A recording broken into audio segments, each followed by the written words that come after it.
Hello everyone, 'tis I, Jujucy, and welcome back to another YouTube video.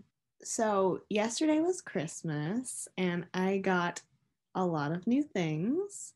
I got a new dance pad, which I will get into in another video because that's how I've been spending my semester is Dance Dance Revolution.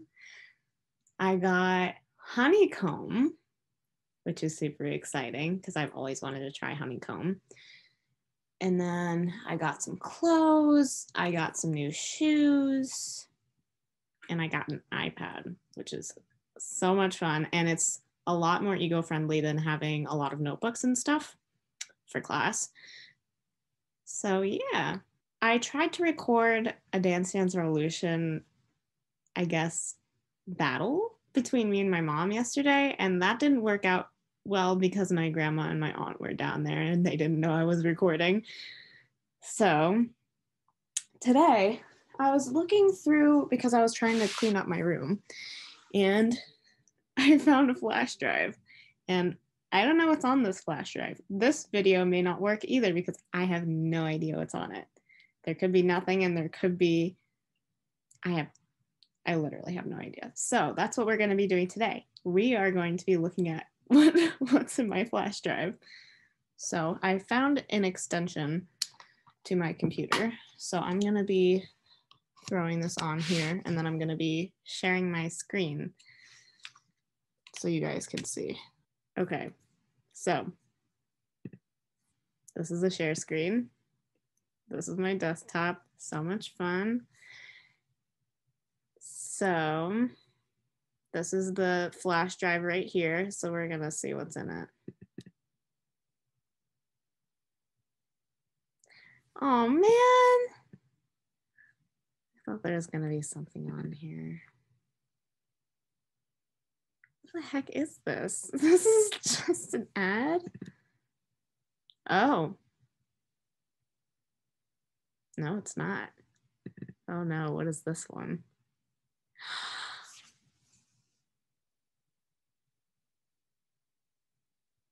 Oh, I wasn't expecting to cry this video. I don't know if I want to do this. All right, if we're gonna watch it, then I'm just gonna have to give some background, I guess, now. So, Angelo is my late grandfather, and I would have to say that he is probably the most influential man in my life. I live with my grandparents, or I live with my grandma now that my grandfather is gone, and they provided me, my sister, and my mom with a home, and my grandfather was just the most charismatic. He was a sassy old man, and I love him dearly. And he would help me with my history a lot. I would read to him from my history textbook, especially in world history. And for my end project for my world history class, I interviewed him, and this was actually a year before he died. So yeah, let's dive in.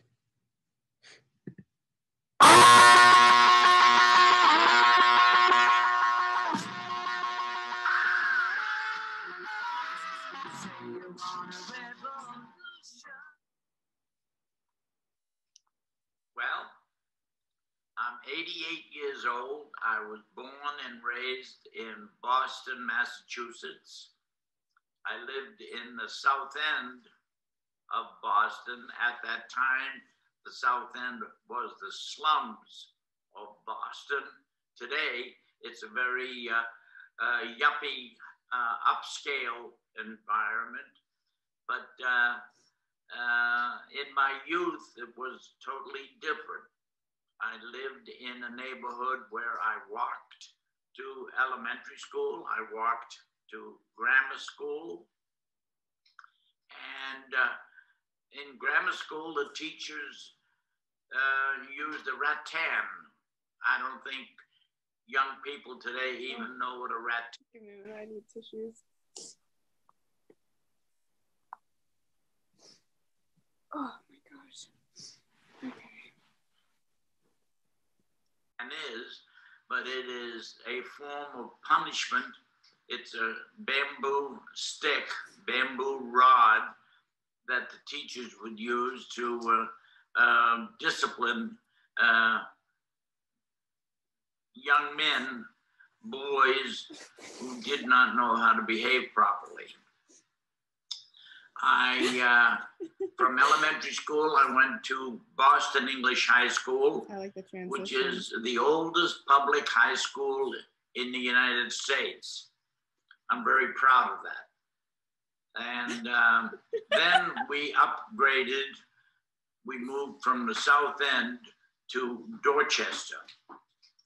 Both of my parents were Greek immigrants from the island of Lesbos. The town was Mytilene, and Greece was occupied by the Ottoman Empire for 400 years. 400 years, that's 20 generations. And the Greeks survived that occupation with a language, a monetary system, a religion, and a culture. The Greek culture persists even today. That being said, in 1912, the Greeks were fighting for their independence from the then Ottoman Empire, which was the Turks. And the Turks, the Turkish people, the Turkish army was drafting Greek boys into the Turkish army to fight against the Greeks. And to my father, that was totally unacceptable.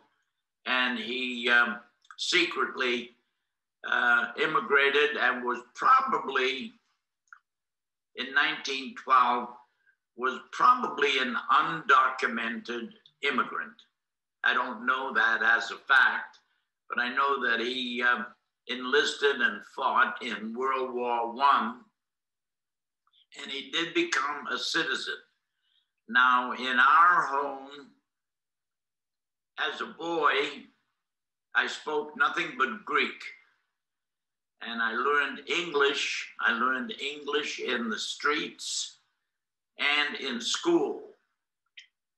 And I later discovered that Greek was really my first language, and English has been my second language. Obviously, I haven't spoken Greek now in many, many years. But moving forward, we upgraded from the South End of Boston and moved to Dorchester. Dorchester at that time was a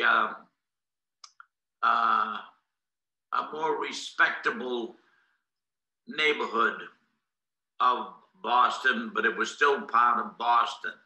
And I commuted to Boston English High School by streetcar. And we used to take a streetcar and a bus in order to get to Boston English High School, which was a city high school. From there, when the war broke out. Oh. I did not cut that right. Oh, World War II. When World War II broke out on December 7th, 1941, which was a memorable day that will never be forgotten in history, according to Franklin Delano Roosevelt, the president at that time. In fact, a direct quotation, he said, December 7th will be a day that will live in infamy. because of what the Japanese did to our islands in the Pacific, Hawaii. They attacked the Navy, the ships that we had in Hawaii. And in fact, at that time, everyone expected Japan to invade and occupy Hawaii, but that did not happen. At that time, I was a very young boy, ineligible, too young to enlist in the military to fight against the enemy, Japan and Germany. But I'm just gonna pause this for a minute. I'm so sorry for the transitions. I'm pretty sure my mom helped me with the transitions because I didn't know how to work iMovie back then. And that's probably like every single time there was a cut, which she didn't need to do. She put in like a little transition. I kind of love it. It makes me laugh, but I'm sorry in advance. And then also, I just did it myself, but I'm sorry for my grandfather's licking of his mouth. He did that a lot. I mean, he's deceased, so like, it is what it is. It is what it is. He's old. Give him a break. When I was 17, I was still a senior in high school. And in order for me to become a veteran of World War II, I dropped out of high school, did not graduate high school, but enlisted in the Army and was part of the occupation of Japan. The fighting war had ended in August of 1946, but I enlisted October 5th, 1946. Or was it 48? I think it was 1946. Yes. After enlisting in October 5th of 1946, I was trained in basic training and then shipped over. I guess today they call it being deployed. We didn't even know what the word deployed meant at that time, but we were shipped over to Japan on a freight carrier. And this freight carrier went from San Francisco to Yokohama, and the bunks, there were 5,000 of us on this troop ship, and the bunks were separated 18 inches apart, and we were 5 deep. There were 5 from top to bottom. The luckiest guy was in the top bunk. The slowest guy was in the bottom bunk. But anyway, those of us that could handle those conditions slept in below board. But many of us slept on the deck in the open because it was much more comfortable. And even though we got splashed every now and then by the ocean, it still was more comfortable than being underground or out below board with all those other men. Moving forward, we landed in Yokohama, and we kept there for maybe 2 or 3 weeks, no more than that, a month at the most. And then we were disseminated around Japan, and I ended up in the 5th Ordnance Company in the 8th Army, in the 24th Division of the 8th Army in Fukuoka, Japan, and was part of the occupation for 13 months. And during that time, we assimilated and communicated with the public of Japan, but the men really, really, really hated us.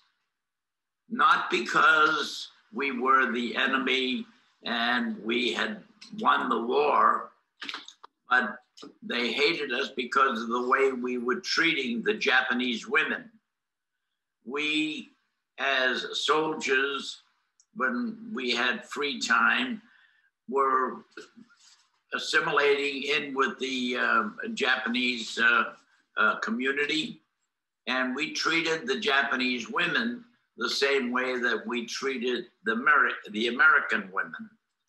And the Japanese men did not like that, because in Japan, the culture at that time was that the men were totally superior to women. And the men and their wives, when they walked down the street, the men would walk first and the women would walk 3 paces behind them and to the left. I thought that they were truly. I thought that was a really interesting fact that I had no idea occurred, because in my mind, I thought that men in America would be more misogynistic to the women. And that's probably just from watching old movies. But the fact that Japanese men and women were like that, where the men stood in front and then the women stood 3 paces behind and to the left or right, I forgot what he said. But yeah. Class citizens. In fact, in a family, when the Japanese family was sitting to eat, the mother would serve the meal and would eat in the kitchen alone while the family ate at the dining room table. This was now before World War II. We westernized Japan considerably. How do I know this? I know this because in 1975, I had a grandson who was studying in Tokyo. And my wife said I would like to visit my grandson while he is going to school in Tokyo. And I did not want to revisit that portion of my life. I really did not want to go back to the Far East, to Japan, where I had lived for 13 months. But we took a cruise, and the cruise took us up the coast of Japan, and we finished up in Tokyo, and we had a very nice visit with my grandson. It was a totally different Japan 60 years later than it was at the time when I was part of the occupation force of Japan.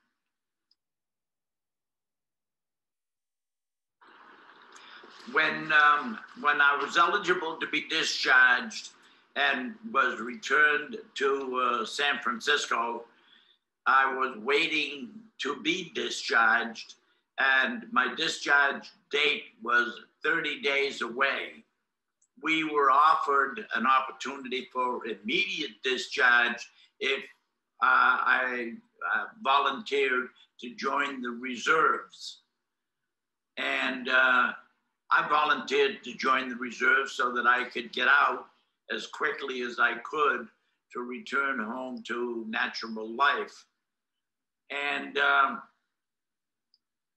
I did not realize during that 3-year time period that the Korean War was about to begin. And I was so inactive in the inactive reserves that when mail came to me, I didn't even bother opening it. I was just throwing it into the garbage until I got a telegram from the United States Army telling me that I was AWOL. That's absent without leave and subject to arrest.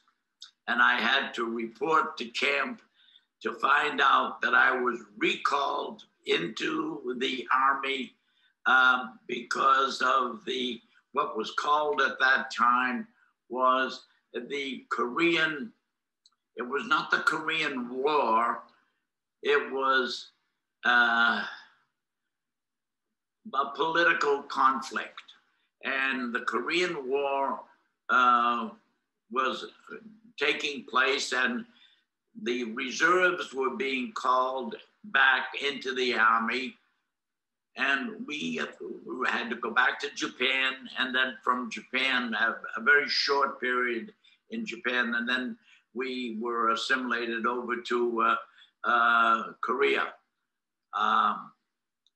And that was a very interesting and frightening experience because we did not know what we were going into.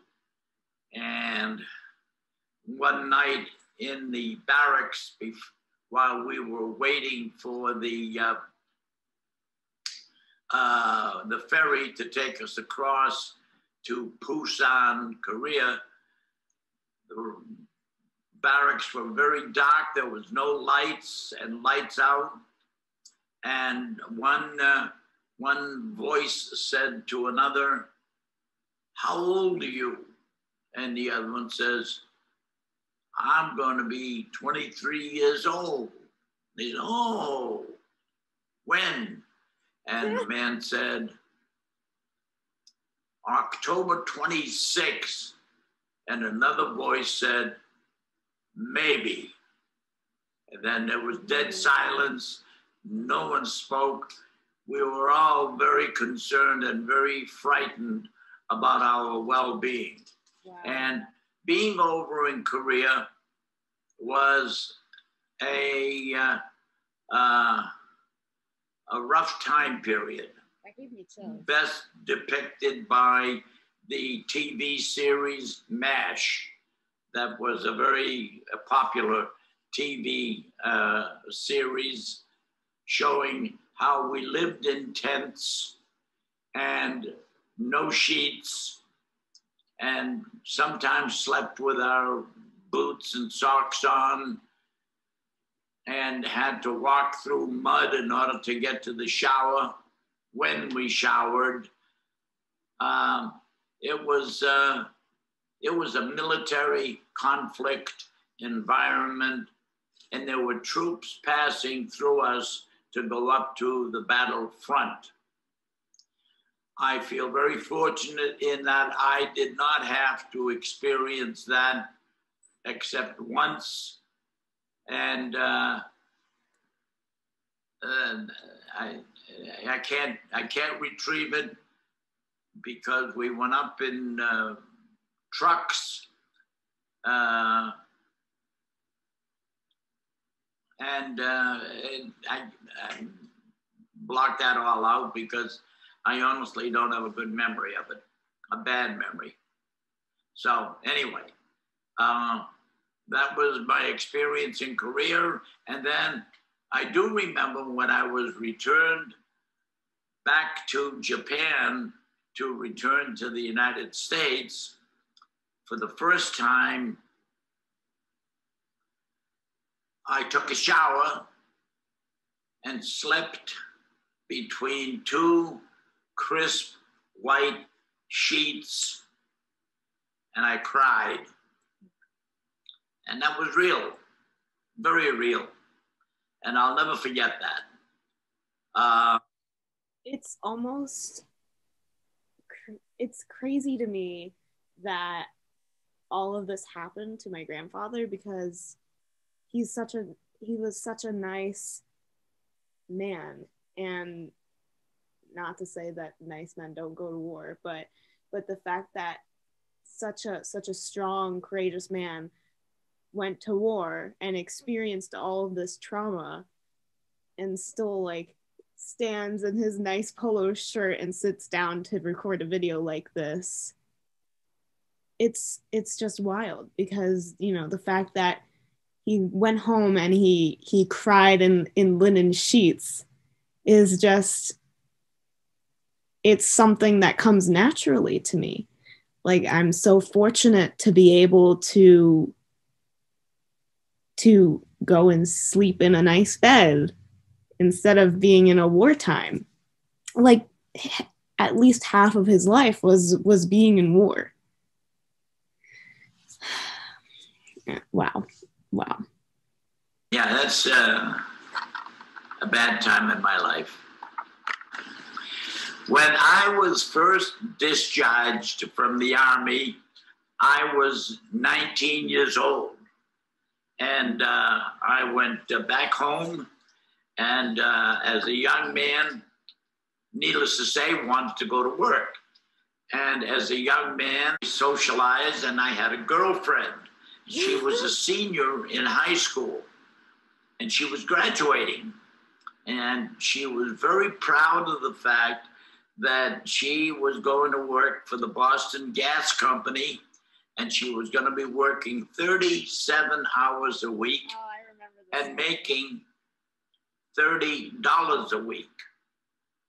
Well, I was working across the street at an automobile dealer, and I was working 5.5 days a week, Saturday for the half day, and I was making $25 a week. So it became a little embarrassing for me socially. So I went to my boss and I said, I need a $5 raise. And because I explained to him that this young lady that I was keeping company with was graduating high school and working only 37 hours a week, making $30 a week. And I was working 46 hours a week and only making $25 a week. I didn't think that that was fair or appropriate. So his reaction to that was, let me think about it. Come in and talk to me Monday morning. Well, I went in Monday morning and he knew why I was there. And his first question was, aren't you a veteran? And I said, yes, I am. He said, aren't you eligible for the GI Bill? And I said, yes, I am. He says, I'll tell you what, I'm not going to give you a $5 a week raise. I'm going to give you a $25 a week raise. I said, oh, really? How is that going to happen? He said, well, under the GI Bill, I can pay you $25 a week, and the Army will pay you $25 a week as part of your GI Bill. See, this is the story that really pisses me off because, like, seriously, the boss is like, oh yeah, I'm going to give you a $25 raise. I'll give you your normal wage, and then the Army will pay you $25. Wow. I thought for no more than 30 seconds, and my reaction was very simple. You cheap bastard.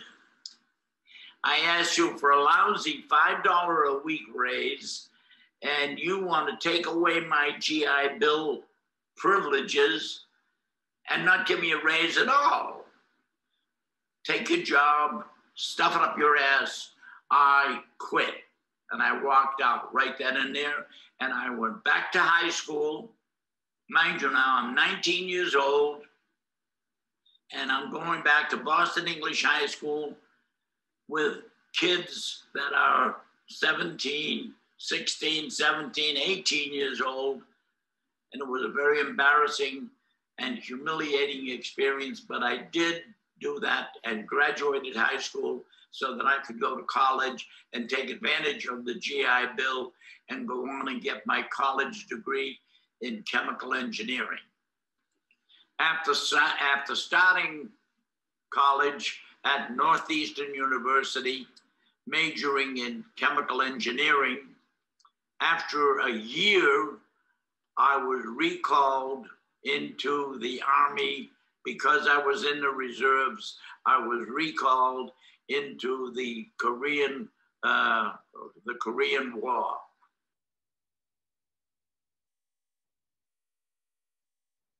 It was really a disruptive experience. In fact, I was doing homework with a friend of mine in a local pizzeria, and I told him, I said, I've got discharged. I've gone to school. I'm getting my degree, and my whole life is being torn apart. And he looked at me and said, Angelo, you're right. But if it has to be, better thee than me. I've never forgotten that. So anyway, that's how I got called back into the military for the Korean War.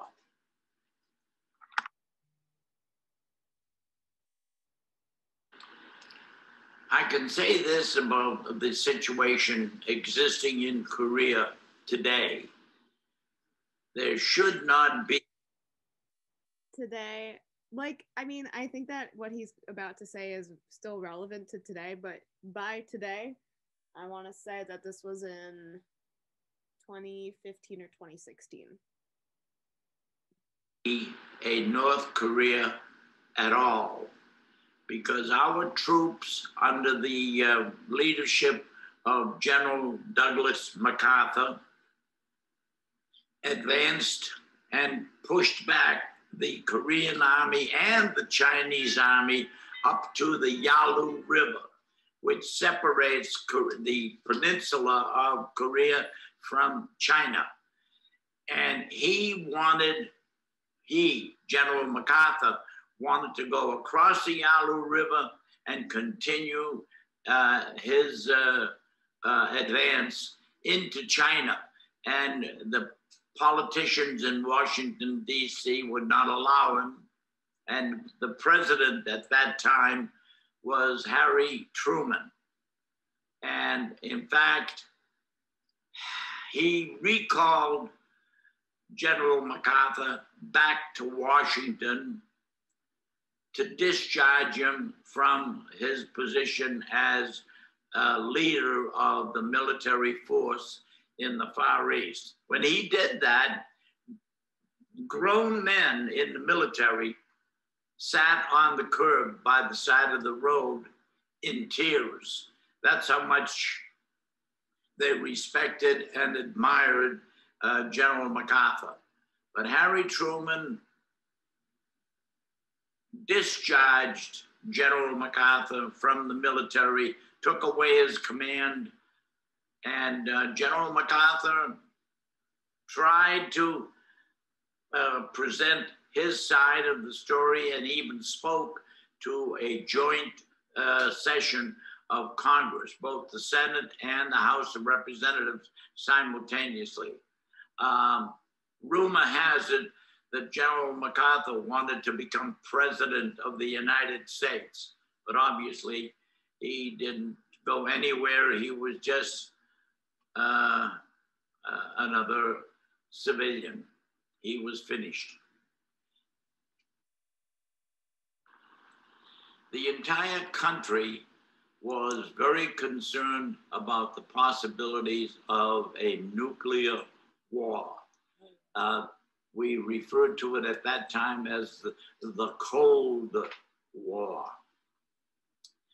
Thank God it never happened. We had a strong president in John F. Kennedy that averted a confrontation where ships were going to Cuba containing missiles and nuclear warheads, and John F. Kennedy blockaded the entire island of Cuba so that those ships could not get in, and they were turned around and they went back to Russia. And but the entire world was living under the umbrella fear of nuclear war. Fortunately, we never had one. Oh, wait, hold on. I don't know what my grandfather is going to say, but obviously this is a history class, and so it's bound to get political. And so I just want to throw out a disclaimer here. My grandfather was a big fan of Donald Trump. So if you're uncomfortable with this topic, it's very sensitive and very relevant to today. So just throwing it out there. If you have anything to say, just make sure that you filter it and it's friendly in the comment section below. I think that Donald Trump is the best thing that's happened to this country in the last 25 years. And I think that he honestly has the best interests of the United States in his heart. He's not doing what he's doing for fame or celebrity or for money the way his predecessor did. His predecessor was pleased at the opportunity to go from a community organizer to be the first Black president of the United States. And I congratulate him for his achievement. But his objective was not truly the best interests of the United States. I believe, in my humble opinion, that's what I think his objective was: his benefit and his family's benefit, and the exploitation of the opportunity being the president of the United States. But I think Donald Trump was elected and is serving because the public recognized the deficiencies that occurred and were experiencing in the country that needed to be corrected. That is my honest opinion. Still growing. The national debt is a serious issue that I believe is being addressed properly by today's government, in that with the growth of the economy and the growth of employment in this country will generate higher tax revenue for the country, which will minimize, if not eliminate, the national debt. Not totally, but put it more in balance with what it should be. And that's only going to happen by increasing the revenue, not by decreasing the budgetary expenses.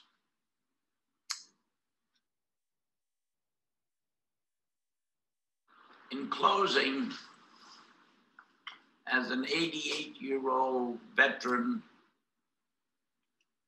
of 2 wars, having been given the privilege of being the product of immigrant parents and realizing the American dream and starting my own business, producing new jobs,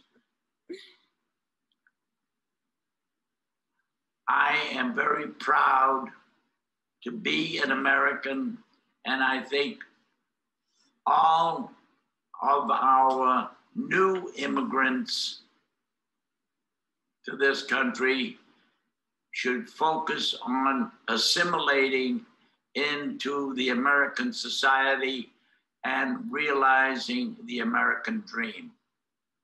God bless America. Ooh. Well, I wasn't expecting to have a history video today, but here we are. And it's already long as it is because that video I think was like a half hour. So thank you so much for watching. If you have any opinions, I mean, that was all his opinion. If you have any opinions on his opinion, leave it down in the comment section below. Um, I'll try and find the sections where the questions came up, but he had very long-winded answers.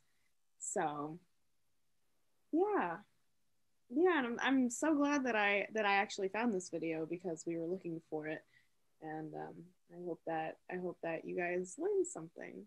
So yeah, if you're new to this channel, welcome, and if you're not new to this channel, nice history lesson today.